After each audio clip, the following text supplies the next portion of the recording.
I'll admit it, I continue to be a beginner at journaling. As consistent as I've been with Pilates over the years, when it comes to journaling, I'll be really excited, start up that practice. I begin to notice how I'm taking aligned action in different ways, what's working well in the present moment, and then my journaling practice just kind of fizzles off and goes to the side. Since I remain a newbie at journaling, this is why I'm so excited to share this conversation with Carla from the Differently podcast because journaling is her jam. Journaling can help you in so many different areas of your life, like help you identify what works well for you, what lights you up, what pivots would be beneficial to make, all while uncovering and listening to your inner wisdom. I like to do things differently with Pilates workouts to make sure they're effective, motivating, and positive for you. Carla applies this same element to journaling. Beyond that, in this conversation, we dive into how her business has evolved over the years. And I just know you'll get a few ahas. Like when I asked her about the word discipline. This is a word I've been pushing away. It just felt so rigid and strict. And the way she explained her understanding of discipline actually helped me embrace it. It's not about doing things in one way. Instead, it's about staying consistent and committed to what you know is going to be beneficial for you. And sometimes that means doing things a little bit differently. I hope you take the chance to tune in to this entire conversation because it's packed with wisdom and value. With that, let's dive in.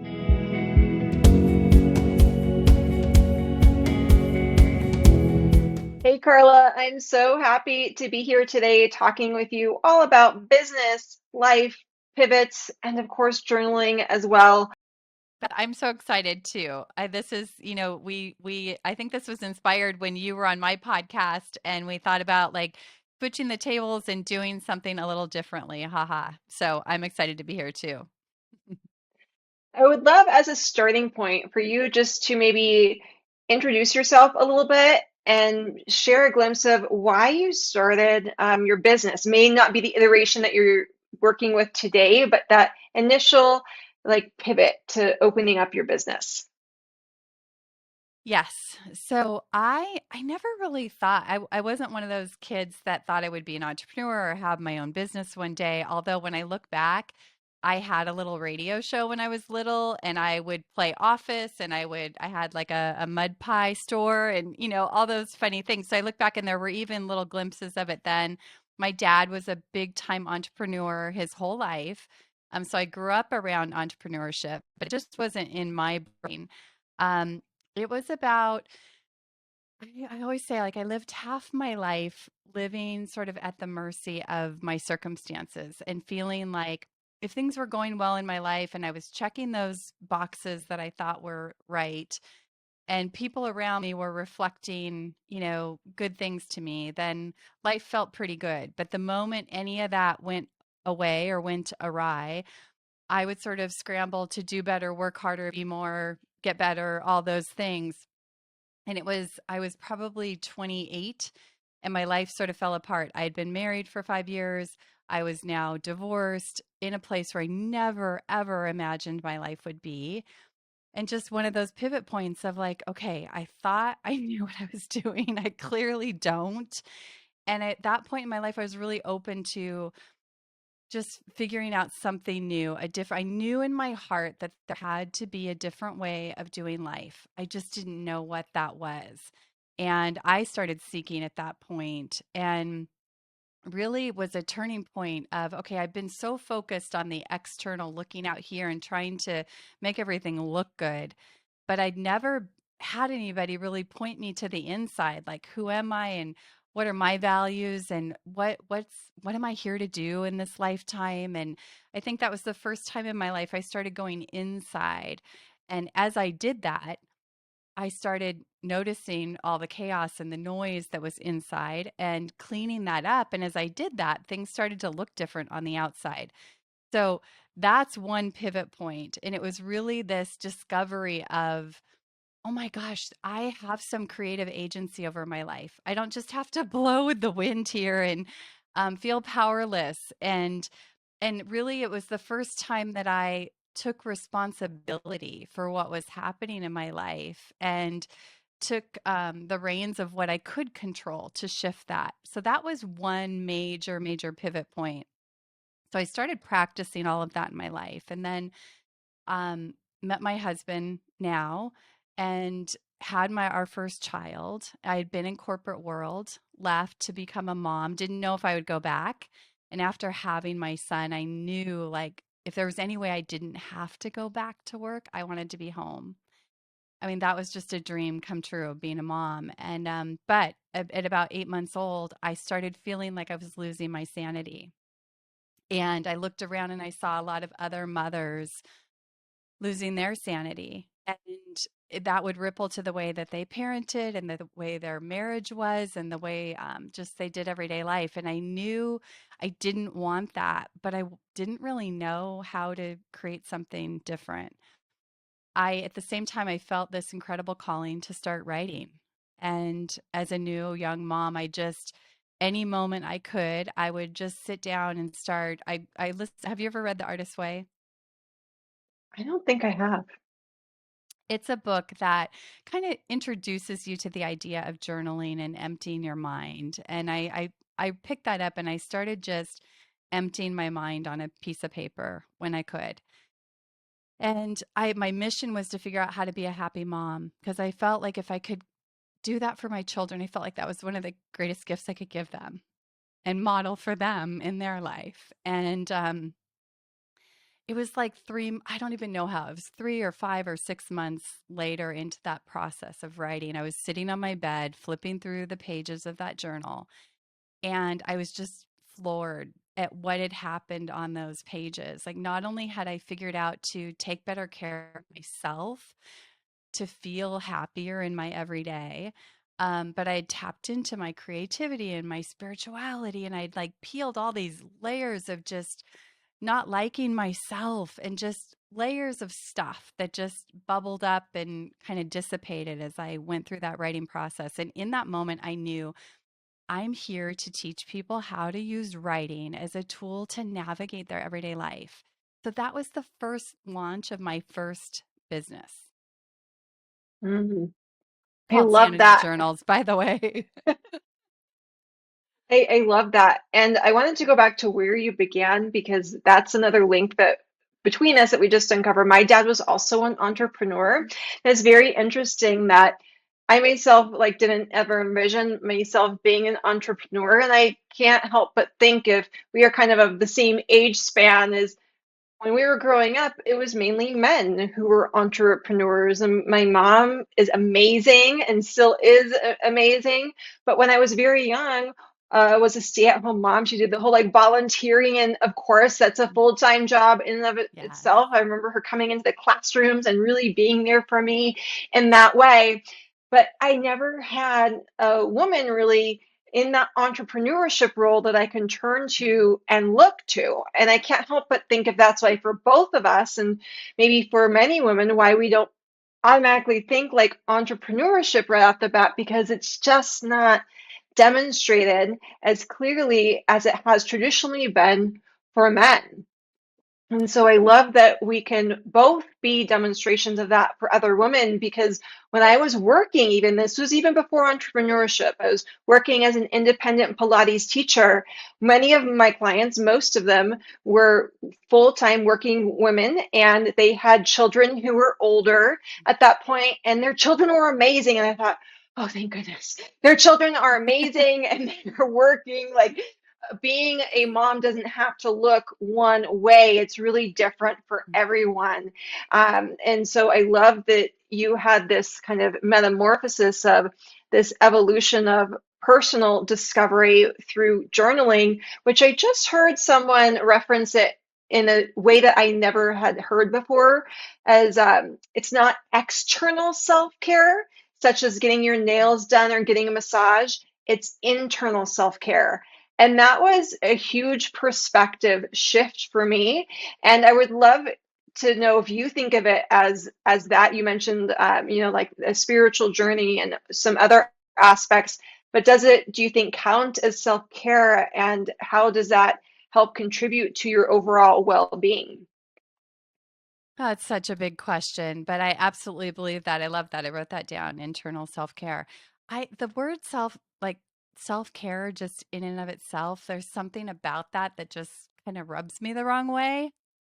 And not because it's bad, like in and of itself, it's not bad. But I think for most people, when you think of self-care, it's promoted like you're talking about, like go get your nails done or go get a massage or, take a day to yourself and all of those things. And really, I heard someone, or it was an article I read, it was like self-care is discipline. And to me, that's what true self-care is for me. It's discipline in the everyday to like tune inside, take care of my thought life because my mind is so busy and noisy and can go all over the place if I allow it and run my life. And I've been down that road of allowing my thoughts to run my life, and that never turns out well. And learning to actually take care of my thoughts has been one of the core components of changing my life. And that takes discipline. It's everyday work. I mean, I just got done telling you we were on that 5 week road trip across the country. And I was really just aware of like wherever you go, there you are. Like vacation is great and trips are great and seeing different places. It all sounds so fun and amazing and all of that. But wherever you go, there you are. And it re energized my passion for teaching people this daily self care because if you're not taking care of those things, that they follow you wherever you go. And if you're not feeling good inside, regardless of where you are and what you're doing and what amazing vacation you're on, there you are. So it's so vital. I would love to know your distinction because between the thinking and then the action of actually journaling. Because I think a lot of us, just think and think, oh, thinking about it. So is there something specific really with journaling that shifts it then into an action, even if it's not like you're doing a workout or traveling to a new place?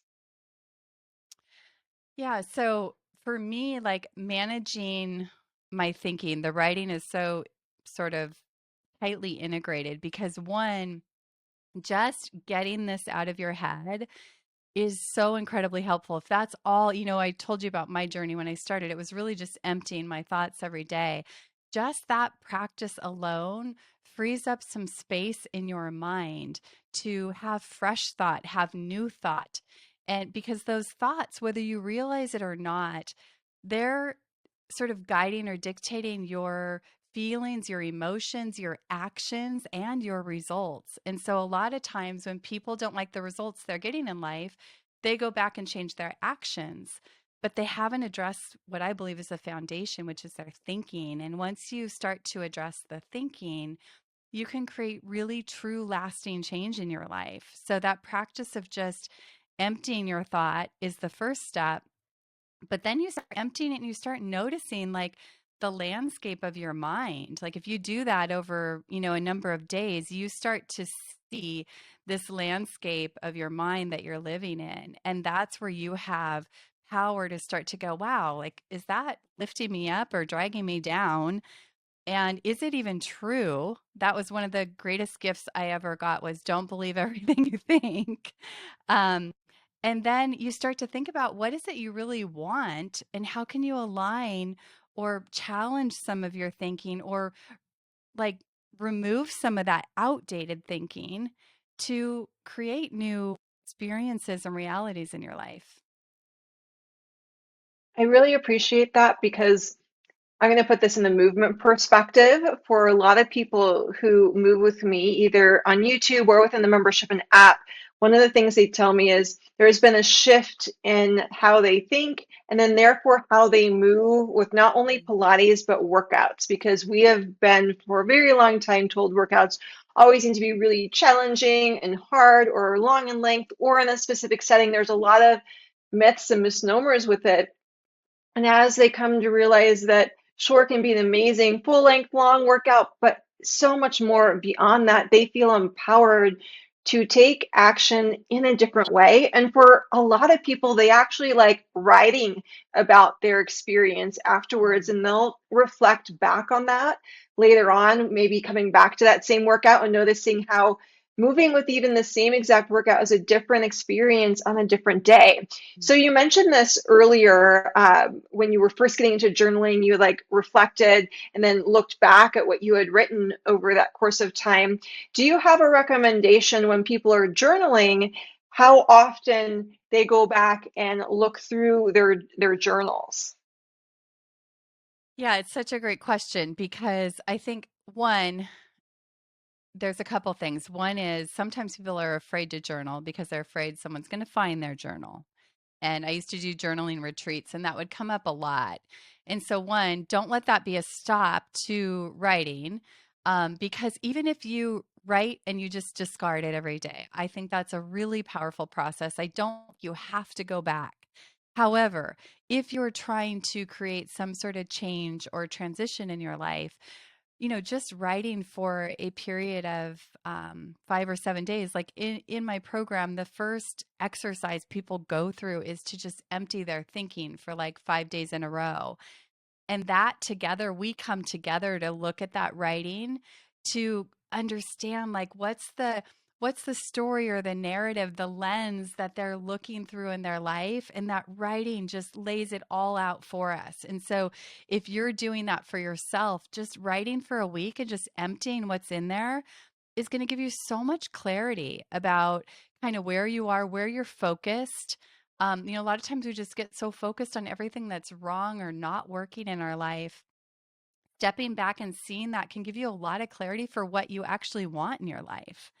Um, so there's so many gems in your writing that give you information about kind of where you are, what's important to you, what's rubbing up against you, what's not working. And that, you don't want to stay in the muck of that. And I think that's one of the keys is you want to start to move in some new directions. Like you're teaching, new workouts or different workouts depending on your mood. You can change the way you're writing to shift how you're feeling too. So, a lot of times I've had clients say like, I don't know what to write now, or like, my life is better now, but I don't know what to write about. And so your writing can be, it can be a source for gratitude, a source for creativity, like brainstorming what you do want in your life. It can be, I used to like, when I still do, I have like a vision in my life and I use my writing to kind of write my way there and empty all the stuff that's getting in the way of that being real in my life. Does that make sense? It does, and it's kind of similar to Pilates, where sometimes people think just journaling is like one very specific thing, or you have to start with a blank page and where do I begin? But you just gave a lot of different examples of how it can be, yes, gratitude. And I remember the first time I heard about writing about gratitude was back when Oprah Winfrey had her television show, and she was writing about her practice of writing down what she was grateful for, like very specific elements, and how that has evolved. So I love that you can change your mood or focus on a different element through journaling. And that's something I've noticed, that just shifting our perspective and focus is kind of like highlights, puts a flashlight on a certain area. And for myself, I used to be a pessimist. I always would say, oh no, I'm just a realist. But no, I was really pessimistic, and I was highlighting the things that didn't work out well rather than highlighting the elements of my life that were beautiful and amazing, because we're all going to have bumps in the road along the way, sometimes really minor, sometimes much more major. And what I was doing through the highlighting was making the minor major and only focusing on that. Like the rest of the stage was dark. So I love that you emphasize that with journaling. You mentioned a few things in there that you used to do journaling retreats and how you work people through the process. I think this would be a good segue into maybe how your business has evolved over the years, kind of like a sneak peek of what has led you to make those pivots back from that very first journal that you created. Yes. So, okay. So back to that story, sitting on my bed, kind of realizing I'm here to teach people how to use journaling as a tool to navigate life. So that was the beginning of Sanity Journals, which was a small company that I created for my own sanity at the time as a new mom. I literally built that while my babies were napping. And it was an outlet for myself to stay sane. And I started, self-publishing some guided journals and leading small 2-hour retreats where women could get away, and men, but it was mostly women, for instead of like a whole day or a weekend, for 2 hours. And there would just be a theme for the event and some writing prompts, and I would introduce the theme, women would write, and then they would share. And that was literally the format. And women would come into that room looking like they had the weight of the world on their shoulders. And they would leave visibly looked different just from writing, expressing, sharing, knowing they're not alone in their, internal struggles. And it was remarkable. And so I did that business for, I don't know, maybe like 5 or 7 years. And then I did some speaking about that, and a coaching company called me and said, "Hey, you're passionate about journaling and so are we." And I got partnered with them and I started helping them out. They had an online software, which I ended up creating an online journaling lounge where people could write and connect and grow. And then I went to the president of that company after building a relationship with her, and I said, I really need some help. I want to grow my business, but I don't know what to do. And she said, I think you know what to do. I think you're in your own way and you should do our coaching. So that was my first introduction to coaching. And I went through their program, and the coaching was great, but I fell in love with the idea of marrying a journal with a coach to really help people make lasting change in their life. And so I became a coach on their team, and I was on their team for, I think, 6 years. And then I went out on my own in 2015, not because I really wanted to. I didn't see myself going out and creating my own brand again, but internally, I felt such a strong nudge that it was time for me to go. And I didn't really know why, but I had dismissed that voice so many times in my life and regretted that. And I had made a promise to myself not long before that to listen sooner and act faster. And so I left, and here I am still doing that. And things are starting to kind of shift and evolve again. And I've had some more internal nudges. And so my whole journey has been really following that internal nudge more than anything else. Thanks so much for sharing that because it's a question that I get asked a lot as well. Like, how did you create what you have now? It's like, not with what I have now. It's been different iterations, and I had that same element, like, I don't want to live with regret. And there was a lot of people I know who's like, well, should I pivot or should I not? And for me, when I was working full time and should I pivot into like doing the business of Trifecta Pilates? Should I not? It was, if I didn't at least try in like 20 years' time, when I'm older or even longer, would I think, oh, I really should have at least given it a go. I knew that would be like a big yes, that Mm. continuing down that other path I was on was not lighting me up the same way it was when I began. And I also had my young children who were, watching what I was doing, working full time at the time, and I wanted them to know that they can make pivots when they're older. It's so different than when we were growing up. A lot of people stuck with their same path of employment, with their same company for like 30 years, and big retirement party from that same company. And now it's a lot more, well, let's see what other avenue to explore. And it sounds like you're on the brink of working through some new or evolving elements, and I am as well. And that's a process that I think sometimes people rush, like, where are you going next? It's like, I'm okay being right where I am and not 100% sure if this is like exactly what I'm doing or the pivots that are being made. So, can you maybe share how you have learned to trust in that process? Hmm.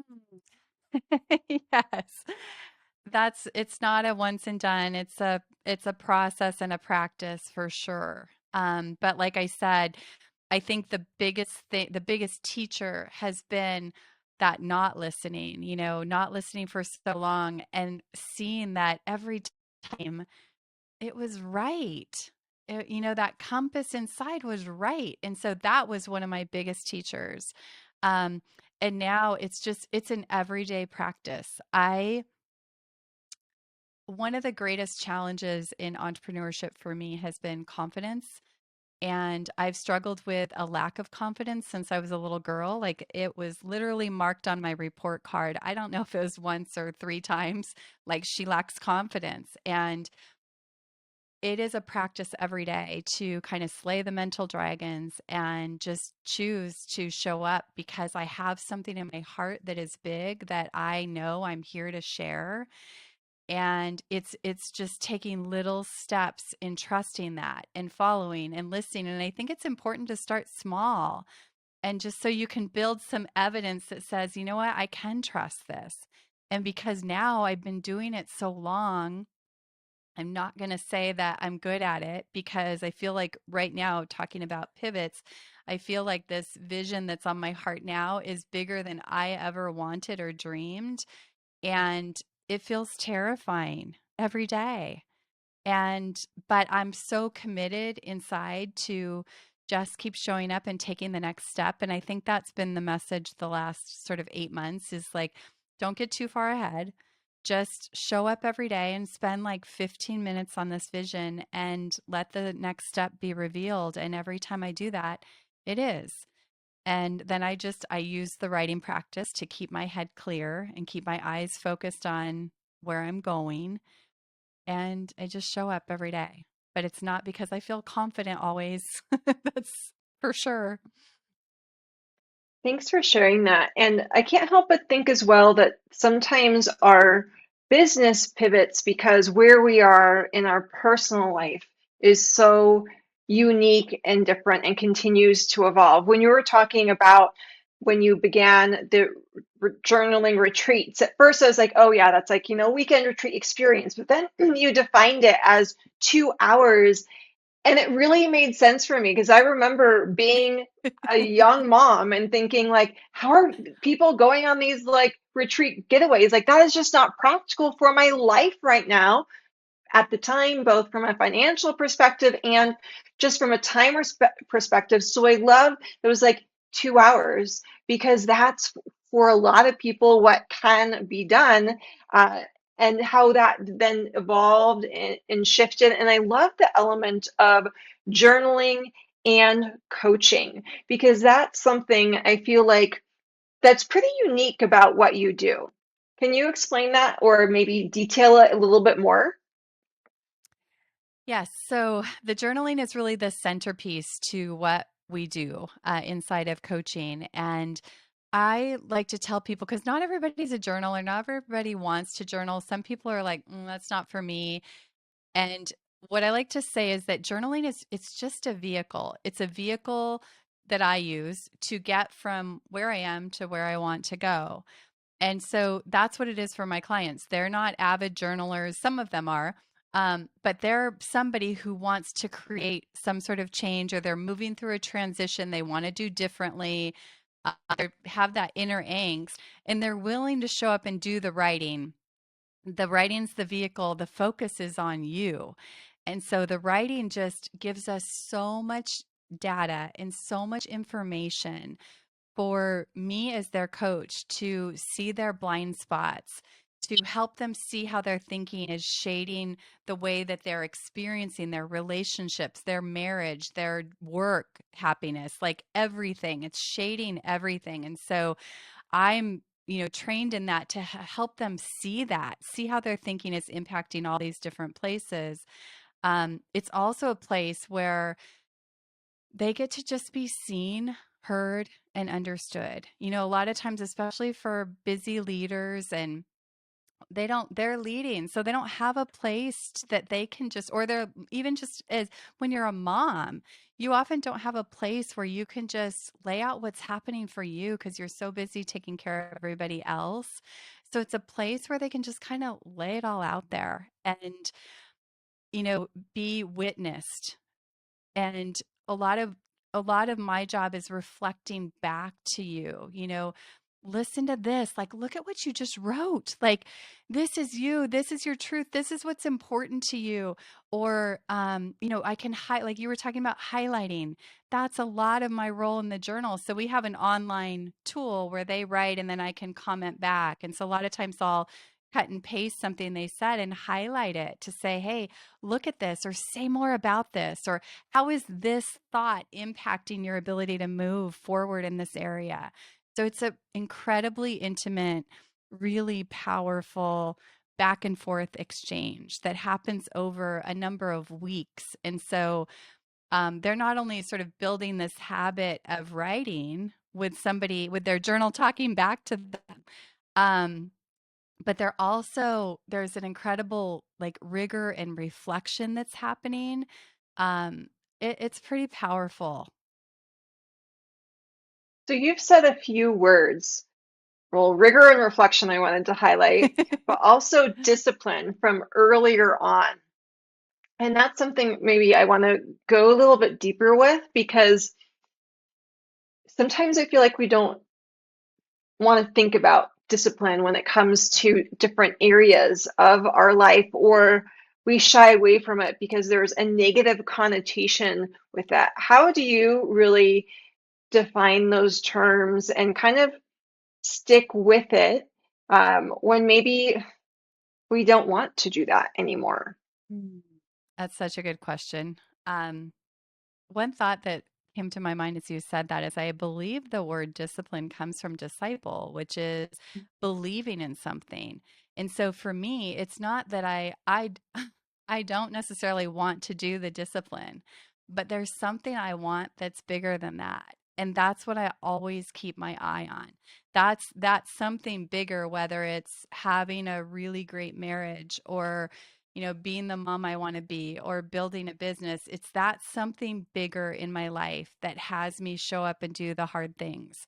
So, like for our marriage, this is something we've been working on really since we met because I was divorced when we met and I was so afraid of failing, what I called failing again. And so we really did things differently and what it's daily work. It's really daily work in our marriage of clearing away all the little stuff that festers and builds up, and we call it sweeping, but we do the sweeping work in our life every day in our marriage to sort of keep that foundation clean so that we could have a great marriage and so we could go on a 5-week adventure in a car together and actually have fun.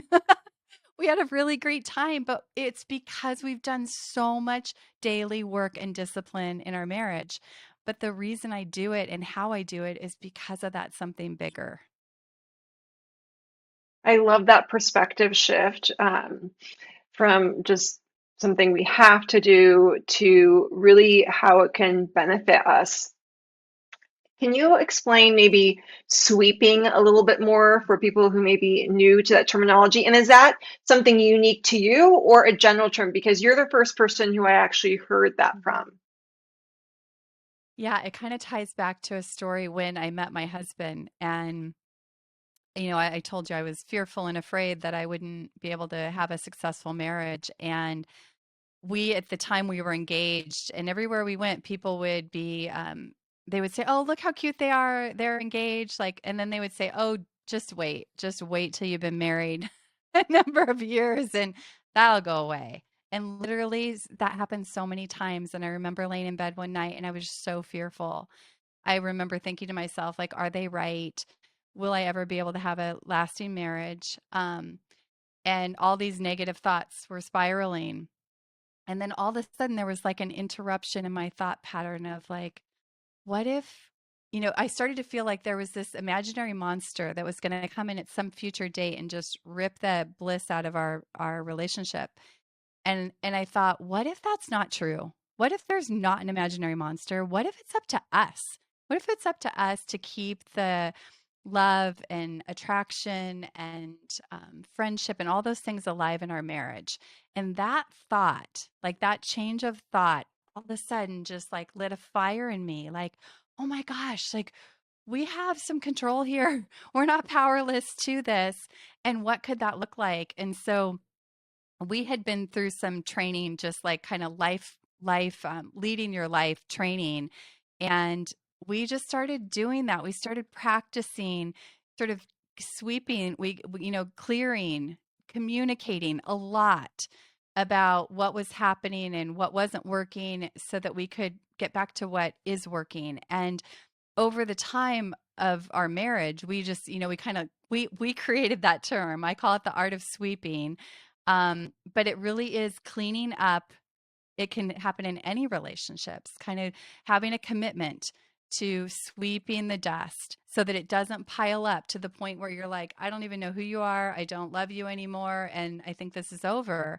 If you're clearing that ongoingly, you can always see the original stained glass of what brought you together and why you're in love. And I have so much passion about this, Beth, because I never believed this. But you can fall in love again and again and again. And we've been married 25 years and it just keeps happening because of the daily discipline and work.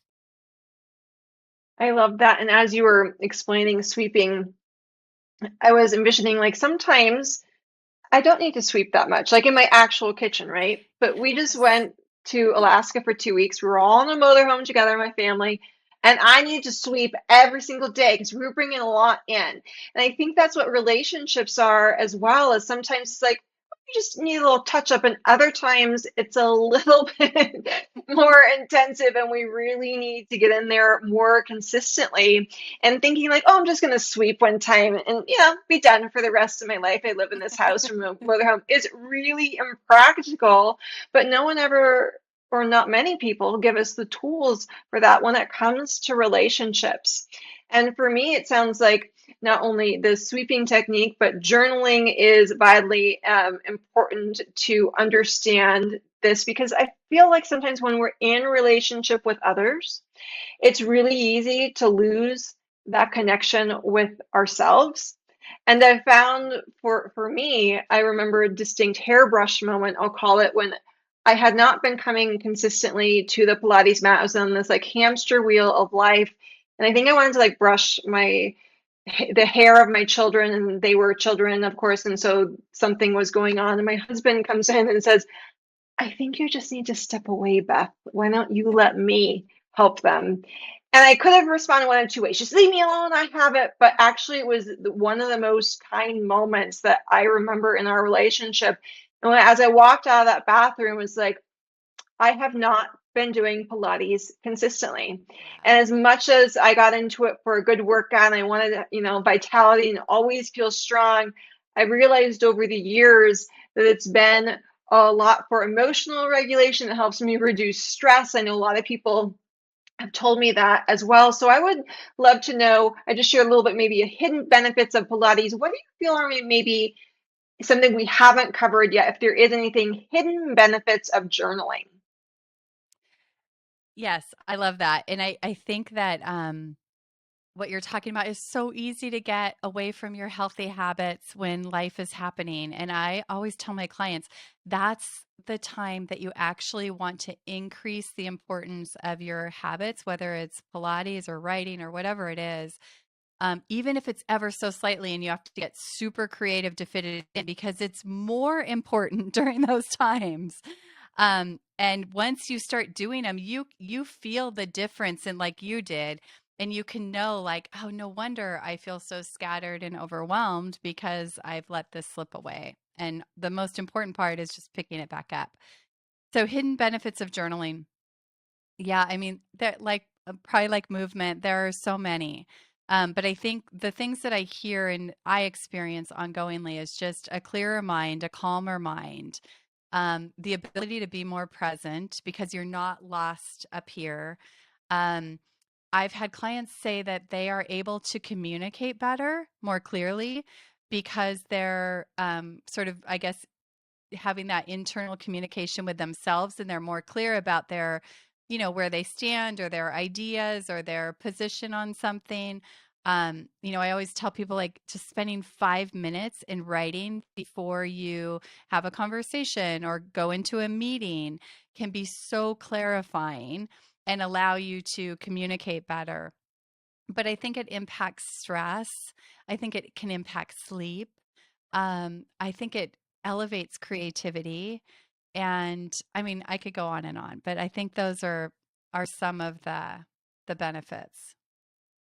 And I think just like Pilates and other elements of life as well, that sometimes they're unique to what we need at that time. And the longer that we stay with it, movement with Pilates, action with journaling, or other elements, that it helps us tune in to that wisdom that you talked about at the very beginning, rather than ignoring that. How can we actually turn that up and amplify it a little bit more? And so I'd love to know, before we head off today, if there's anything else that you'd like to share that we haven't touched upon. Mm. Maybe just, I was actually writing before we talked. I'm thinking about, some of the most common things that show up for people in getting unstuck or moving through something that is uncomfortable in your life. And the most common things that I see show up are, one, an outdated way of thinking. And so a lot of times, we just believe and take it as truth what's happening in our mind, right? And a lot of times when I'm working with clients, most often they have an outdated way of thinking about themselves, about what they're capable of, about what's possible for their life. And really just giving yourself the gift of examining what is happening up there, what's stirring up there on a regular basis, to see if there's some outdated stuff, because so often our past is shaping the way that we see and operate now to create our future. And the way that you change your results here and now and going forward is to change some of that thinking. And I would bet that there's some outdated thinking stirring around in there. And if you get it out and you don't know what to do with it, like, reach out and get some support around going through that with somebody, because it will liberate you. And that's, my mission is to help people break old patterns so they can write new stories, like literally write new stories and legacy in your life. And when we as individuals change some of those patterns in our own life that are from our past or from our upbringing or from our whatever it is, wherever we adopted those things from, we then change it for our life. But as our boys are adults now, we're starting to see that the things that we took the reins on to change those negative patterns or whatever in our life, that's now has impacted our boys, and they're making new ripples in the world and creating a new legacy. And that's, I think, the power we have as an individual, is like to do the work here so that we can ripple new things out everywhere else.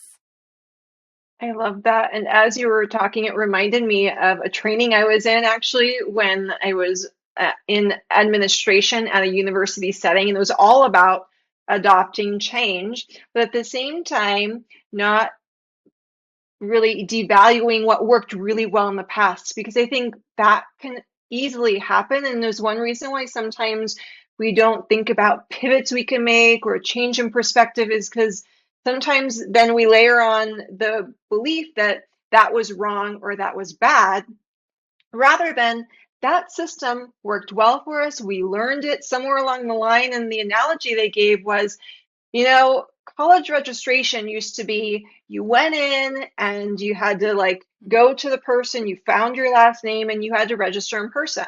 By the time I came to college, it was, you called to register and you were like pressing buttons on the phone. We no longer do that with college registration. It's all via you register on the website. But if someone had a really great system of in-person registration only, and we applied to college, we think, why do we have to go in person to register? Can't we just do that via the website? And it's not that that system was wrong, but there's just been an evolution. And that's always stuck with me that, yep, that worked really well. And sometimes actually we have to rely on that in person registration still, sometimes for like class audits. So it's not that we had to completely ditch it or ignore it. We may lean back into that. So I wanted to share that because it seems so parallel to what you were sharing as I well. love that. So It's so true. I think just not even just outdated thinking, but just rules and behaviors that we've done for so long. Sometimes just stopping to examine them like, do I need to do that anymore? Does that still make sense to do it that way? And could there be a new way? Yes, love that. for people who may not be familiar with you or where to find resources, what is the best way to connect? I know podcasts, they can definitely listen to you, but is that the best way to connect with you, or is there some other place that would be really great? Yes. So the podcast, it's called Differently, Rethink What's Possible. So you can definitely take a listen to the podcast. And then to connect would probably be my website. So carlareeves.com. Amazing, Carla. And let's end with what's maybe like your final words of wisdom. No pressure. um, I I guess what I would want to leave you with is just in this noisy world that we live in, I think there's not a more important time to take some time to get quiet, whether it's on your mat doing Pilates or just getting outside or pulling out a notebook and getting quiet. Because I so often we think we need to look over here to find all the answers, and I just see it over and over and over again with my clients and with myself that there's so much wisdom inside to guide your life. And nobody else in your life can see that compass. And so the more you start paying attention to it, the more it can guide your life. Oh, I love that. Thank you so much for sharing, Carla. Listening to that inner wisdom as the final thoughts, just so amazing to end with. Thanks so much for your time today. So great to hang out with you. Thank you. I hope that you enjoyed that conversation. If you got any aha moments during it, leave a comment down below and let us know what they were. Maybe it's similar to mine that I'm now just more friends with the word discipline. It doesn't have to be strict or harsh, but really staying committed to our intentions by doing things differently sometimes as well. As an update, it's been a little over a month since I had this chat with Carla. And of course, it's given me time to reflect more upon it.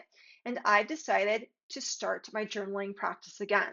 I've been doing this consistently now for 2 weeks and have decided I am doing it as part of my evening routine. This is because I am a night owl. I have a lot of energy in the evening.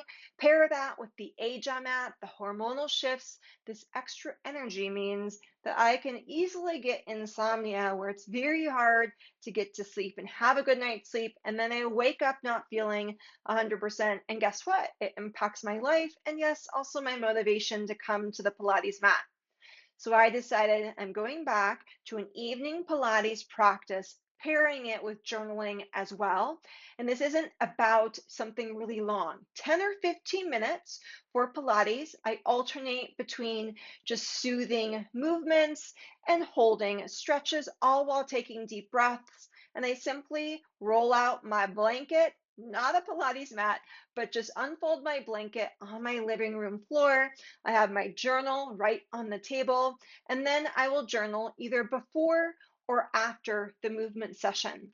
And I really feel this is a powerful combination of moving the body and journaling as well to both reflect upon the day and also maybe plan for the next day as well. So, what I'll do is what worked well, what were the areas that went a little off track, maybe what were the reasons why, and I recenter of what's going to be most beneficial for my Pilates practice the next day. And it's really helped me get back into a structured routine with Pilates because my summer months tend to be a little bit more freeform. We're hiking a lot and out of the house. And so my Pilates workouts are just a little bit different than they are for fall, winter, and spring.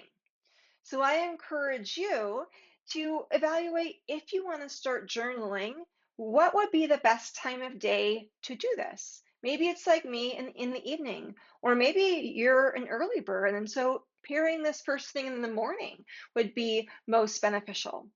Remember, we can look to other people for inspiration, but then you need to turn that inward and see, is that going to be beneficial for you? Or do you have to do things a little bit differently so that you can take aligned and inspired action?